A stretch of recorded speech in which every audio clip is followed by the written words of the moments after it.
गरेर जान्छु म पुलिसले यहाँनिर हैरान बनाइरहेछ मान्छे पक्रिरहेछ भनेको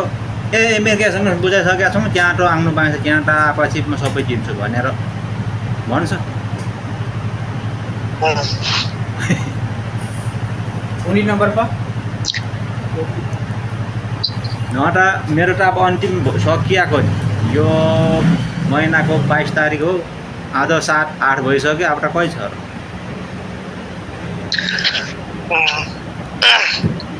10-12 छ जानु भनेको पनि हुँदैन सेलरी आइसक्यो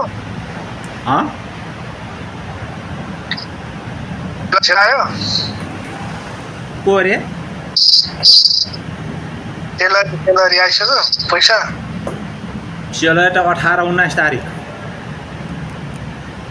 30 तारिक मात्रै पिन्जाम 30 तारिक 1 तारिक 2 तारिक पिन्जाम आउँछ अहिले त आशै छैन कहिले आउँछ सेलरी गाह्रो छ गाह्रो कालेहरूले के गर्छ बजियार हिँड्दैन मेसेज गर्दा तन्तवीरकोमा फोन लाग्दैन त के भयो कोन लाग्छ होला नयाँ फोन किनेको अहिले त हो र भयो पहिलाको त लुगा ढुँडा धुई पठाएर चुपचाप मेसिनमा हालेको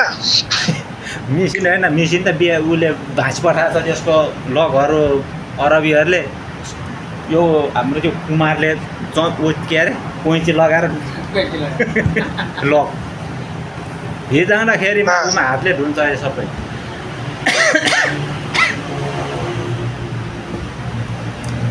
काम छ हिजो पठाएर अनि गएर कोही 600 कि 700मा मैले त पैसा दिएर अनि गएर ल्याएको त्यसले पैसा बचाएर आला अहिले त छैन त्यो घर बनाएको के यसले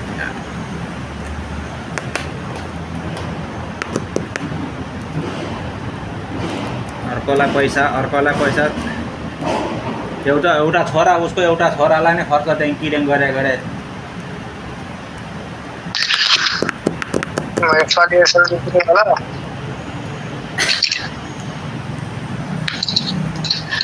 गाड गुलेली भइसक्यो एउटा मेरा जस्तो 5-5वटा पैसा माग्ने भयो भन्नु त माग्यो